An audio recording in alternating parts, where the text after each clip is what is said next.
Hi, everybody. Ed Bixby here from the Global Green Burial Alliance, and this is Spotlight Now. Today, I am very pleased to introduce you to an individual, David Chacón Perez.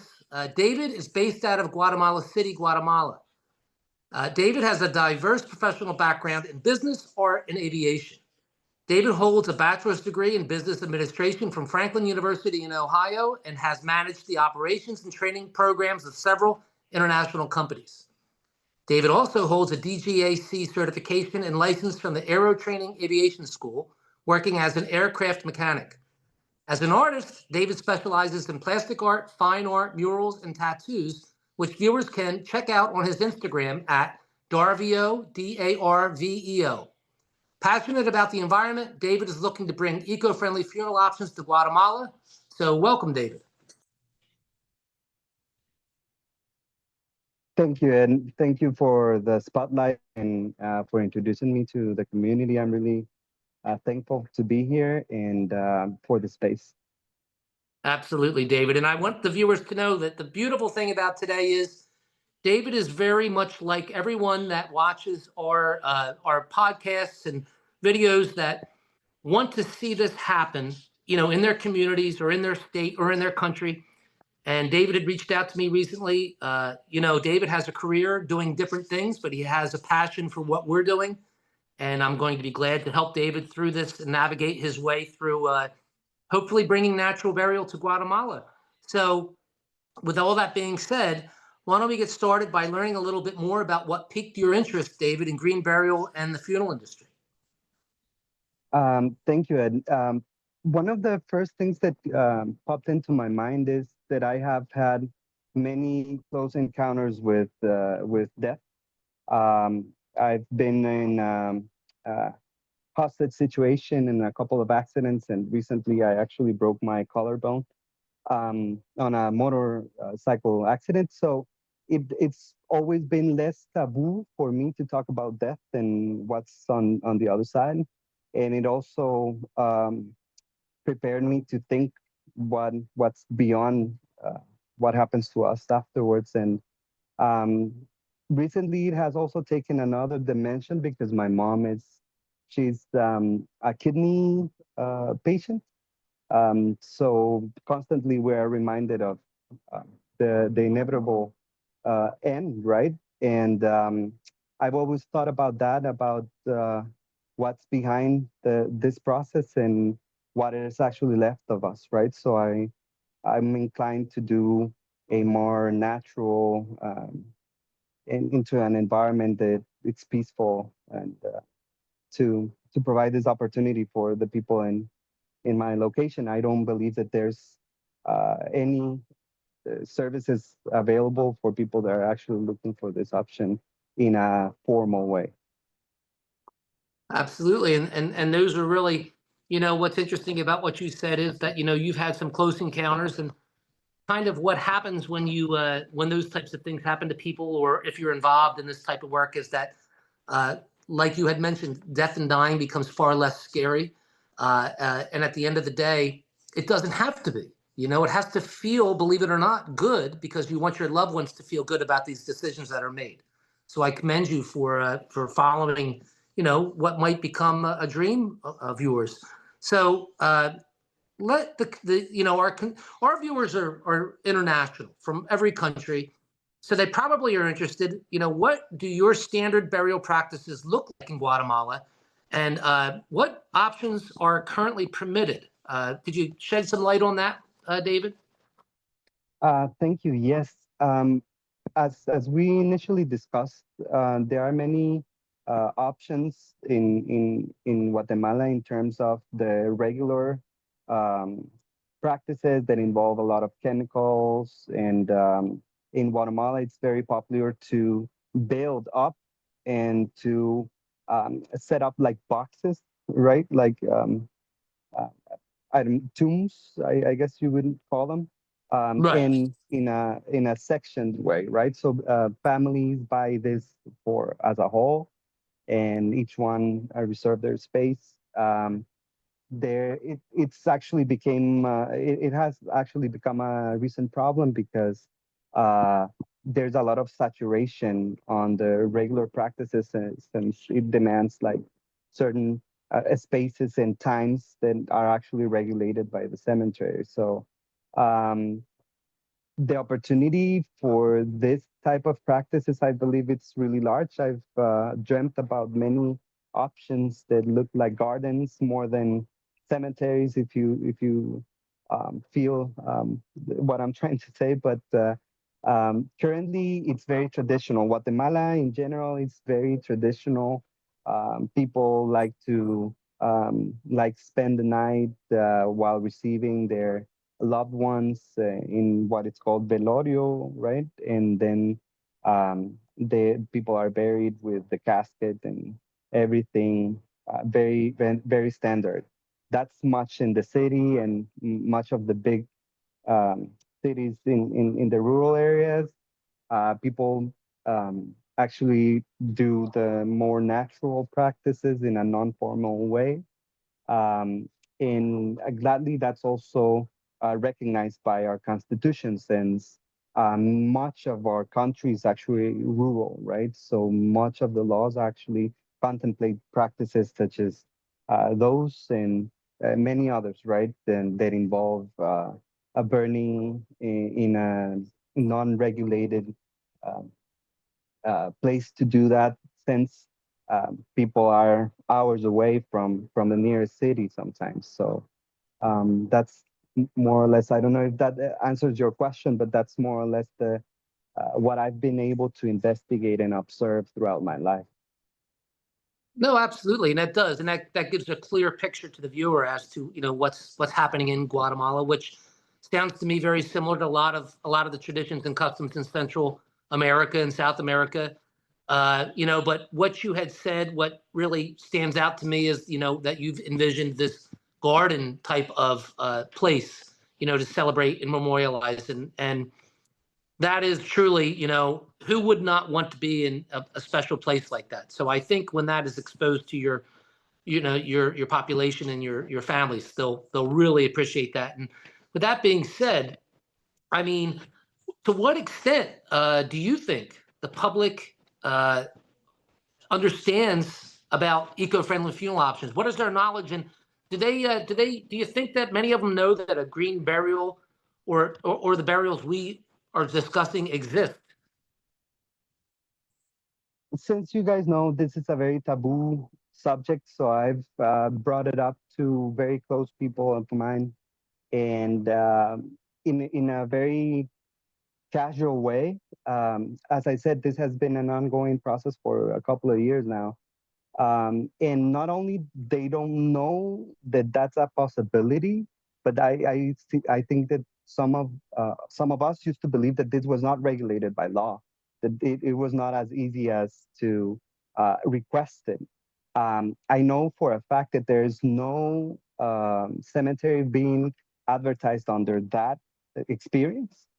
I know for a fact that the while this is practiced, it's in a very rural set. So I believe that since we are really traditional and all of that, there would need to be a very huge campaign of information into. Uh, as I said, it's hard for people to talk about this openly, but since what you're bringing, to my belief, it's much more beautiful than what people are used to. I believe that once the conversation is open, it has the potential to be a huge success, to have an alternative to a very sad process that we have currently.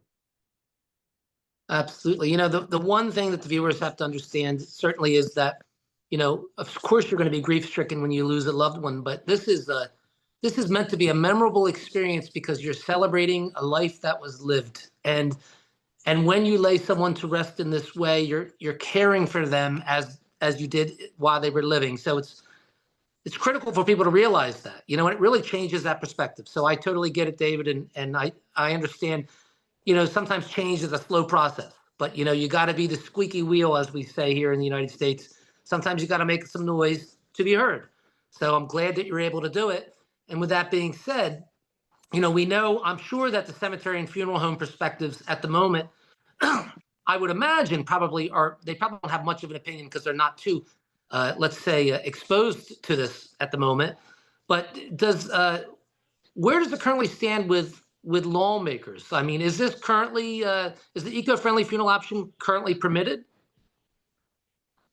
Thank you for that question. According to the law that I investigated, that it's the current law that it's ruling the cemeteries. Um, it's actually a recognized practice. It even mentions the height of the or the depth, I would say, of which is 1.5 meters. I believe it's around 4 feet for you Okay. guys. It's contemplated by law, and it also has the description of what a cemetery needs to be. And also it encompasses all of those regulations, the deposits of water, contamination, you name it, right? But the good news is that it is actually recognized. It has a name by the law. And it's legal. It's regulated, and also you have to surrender your land for inspection from the ministry, right? The health ministry. That's the way that it's translated from us. So that's good news.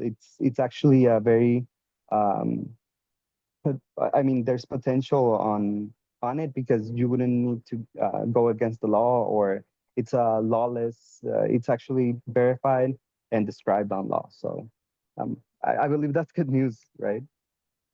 It's very good news because, like, certainly, like for instance, like in Mexico, when we were helping some friends create this option, it was not legal. And when you get in that governmental bureaucracy and quagmire, it can become very difficult. So that's wonderful news, not only for you but for Guatemala and anyone interested in this. I mean, that just says to me that this is just lying in wait. Very soon, you'll be able to have this option without opposition, which is really important. And with that being said, do you know if anyone's ever attempted to create this option or make it available in Guatemala, to your knowledge, before, or would this be something totally new? If they have, it needs to be in a very small community or in a very small because I was not able to find anything on the registry or the cemetery, the national cemetery list. Right. And it not only that this practice is actually involved, but that it is actually offered as an option on the registered cemeteries. And another very interesting thing that I found that is also very Guatemalan is that out of the 1,600 cemeteries, 1,300 of those are not registered or recognized by law, and they still operate. Um, and only 300 of them are actually recognized because they are either municipal or the like from the municipality or Right. private individuals that are actually registered. But um, I believe that that's also good news since I would always prefer to do the legal registration and to become registered for the practice.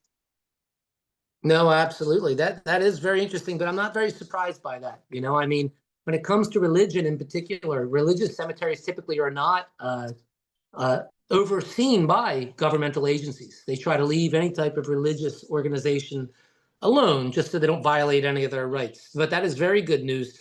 And this is always a fun question for you, David. I mean, you and I have spoken off camera, and I kind of have an idea of what your vision hopes to be. But what would you hope to see for the future of green burial in Guatemala, let's say in the next 5 to 10 years? What would you hope, in your mind's eye, would happen with it?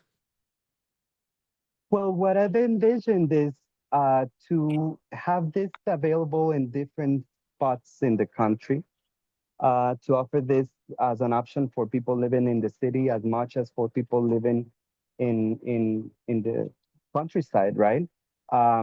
And I see many of these locations turning into a cultural phenomenon and for this to become more of a celebration approach, for it to also become a cultural beacon, to educate people on many other things that involve natural processes, and that question can actually lead to uh, other conversations that I want to bring to the practice. And I see this becoming productive not only in sales but also in what the actual land is able to produce, and how this is becomes a benefit to each one of the communities that it touches. So I believe that that's the most exciting part for me, to be able to become part of something different on communities, and to be able to add to them in a non-conventional way, in a way that everybody can participate and change their mind about something that um, it's only natural, right? Absolutely. And I can, again, that's a beautiful vision. And I want the viewers to know, this is important for them to know because, way back when, in 2006, 2007, when I get involved in this, I was no different than you, David. I mean, I knew nothing about it. I was not in the funeral industry. I never thought in a million years I would be involved in something like this, but there was a calling. And, people like yourself, you're going to be a pioneer in Guatemala. And I'm not saying that to blow you up. It's because it's very important for people to understand that it takes action and you're taking action. So, I really appreciate the fact that you will become a leader in helping bring this to the Guatemalan people. And we're here to support you in any way we can. So with that being said, how can our viewers help you in bringing these options to Guatemala? Or do you have a website or email they can visit or reach out to, meaning like maybe to create some much needed conversations or maybe even a group in Guatemala so you guys can start to make this vision become a reality? Yes, absolutely. I don't have a website dedicated to this. Of course, to be honest, what I have is my willingness, my experience, all of my interest to make this a reality. I have not much more else. That's why I reached out to Ed, and he's been kind enough to bring to the conversation. But I'm looking for tools. I'm looking for a way to make this a reality. I'm willing to put everything from my end to make it happen. Um, and basically tips, if you guys like do's and don'ts, if you can share that with me, that would be fantastic. I'm also looking for, if people want to invest in this opportunity in here, we can also make that a reality. I currently don't have a team to make this happen, but as Ed said, I've worked in many different industries, and I have a lot of trustworthy people surrounding me gladly. So um, this can actually become something that changes our culture, and that's the impact that I'm willing to bring. Um, I can leave you guys with my email. I have a Gmail account. It's D as in David, A, P as in Peter, R, and then my last name, which is Chacon, DAPR Chacon at gmail.com. And I'm willing to uh, welcome all of your fine and kind words, and also to feel supported by something that it's hard to talk to uh, in any society, I believe, but especially in Latin America, it's a complicated decision to have. So just the fact that you guys reach out, it means the world to. Well, you're very welcome, David. And yes, please, everyone who's watching this, if they'd like to help David out or be part of his conversations, certainly, we'll be here to support as well. We want to see this through. We're going to make some connections for you, David, as well, down in South America and Central America to, get our Spanish-speaking viewers some support. And we really appreciate it. I mean, thank you very much for coming on today. Thank you. Thank you, Edward, and thank you everybody who's taken the time to watch it this far. Absolutely. All right, everybody. Ed Bixby with Spotlight Now, and we'll see you on the next one.